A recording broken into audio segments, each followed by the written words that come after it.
minasyaitonirrajim. Bismillahirrahmanirrahim. Assalamualaikum warahmatullahi wabarakatuh. Alhamdulillahi wahdah, wassalatu wassalamu ala rasulillah. Saudara-saudaraku Sarung Dakwah Channel rahimakumullah. Kali ini saya akan menceritakan kisah tentang kekaguman Syaiton kepada Syekh Abdul Qadir Al-Jailani. Syekh Abdul Qadir Al-Jailani mendapatkan gelar Raja para Wali. Dengan sikap tunduk dan rendah diri, begitu beliau sudah mendapatkan gelarnya, justru malah tidak mudah menjaga gelar itu dari godaan-godaan syaitan. Karena semakin tinggi kedudukan seseorang di hadapan Allah, maka ia harus siap menanggung ujian yang lebih berat lagi dari Tuhannya. Syaitan terus menggoda manusia dan para kekasih Allah hingga hari kiamat agar terjerumus dalam api neraka, tak terkecuali Syekh Abdul Qadir Al-Jailani. Dalam satu kisah, ketika Syekh Abdul Qadir Al-Jailani lagi menyendiri, beliau dikagetkan dengan datangnya sebuah cahaya besar yang memenuhi penjuru langit. Lalu bayangan itu datang dan memanggil beliau, "Wahai Abdul Qadir, aku ini Tuhanmu, kamu adalah kekasihku. Aku akan meringankan syariat untukmu.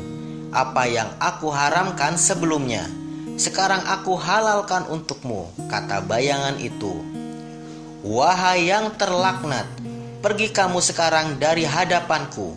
Kalau tidak, aku akan hancurkan kamu," jawab Syekh Abdul Qadir Al-Jailani. Begitulah Syaitan menggoda para kekasihnya yang mengaku dirinya sebagai Tuhan agar Syekh Abdul Qadir Al-Jailani percaya dan mengikuti perintahnya.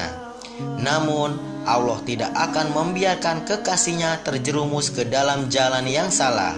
Syaitan diberikan kebebasan oleh Allah untuk menggoda manusia sebagai manifestasi keadilan kepada seluruh makhluknya. Sesaat setelah kejadian dialog tersebut, tiba-tiba cahaya itu padam dan sedikit demi sedikit hilang dari pandangan Syekh Abdul Qadir Al-Jailani.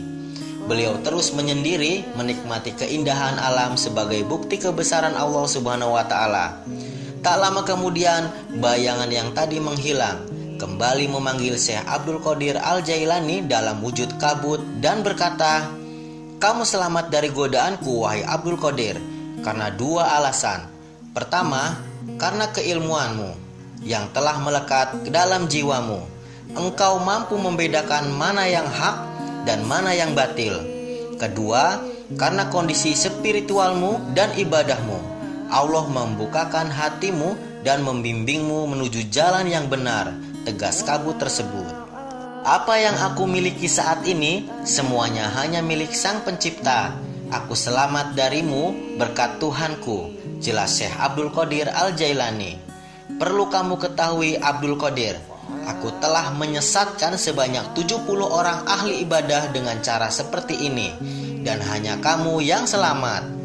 "Dari mana kamu tahu bahwa aku ini syaiton?" tanya kabut itu. "Semua karena fadilah Allah. Aku diberi petunjuk olehnya melalui perkataanmu. Apa yang aku haramkan sebelumnya, sekarang aku halalkan untukmu. Dan saat itu aku yakin kamu adalah syaiton. Karena kalau memang Allah ingin menghapus syariatnya, tentulah orang yang pertama kali akan terlepas dari syariatnya adalah para nabi.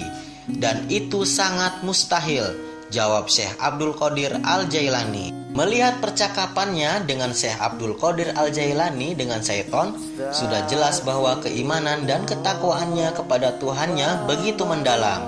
Hal itu sudah barang tentu tidak lepas dari ilmu yang dimiliki beliau.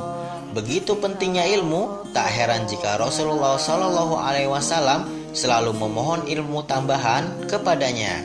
"Dan katakanlah Muhammad, ya Tuhanku, tambahkanlah aku ilmu pengetahuan." Ada hikmah menarik dari kisah di atas, bahwa kita harus selalu menimba ilmu, karena dengan ilmu itu kita akan selamat dari godaan syaitan. Perlu diingat bahwa syaitan tidak akan pernah berhenti menggoda manusia hingga kiamat.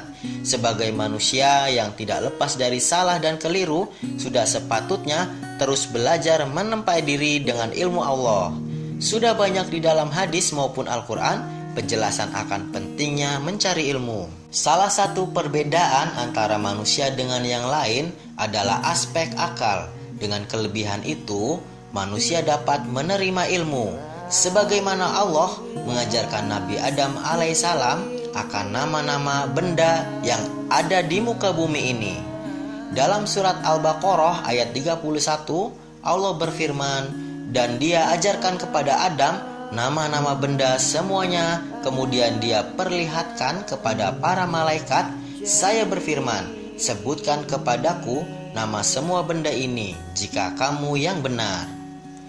Melihat firman Allah di atas, telah mafhum bahwa manusia memiliki kelebihan daripada makhluk yang lain. Namun, itu semua kembali kepada manusia itu sendiri. Bisakah manusia tersebut mempergunakan kelebihan itu sebaik mungkin? Perlu diketahui bahwa posisi manusia berada di antara syaitan dan malaikat.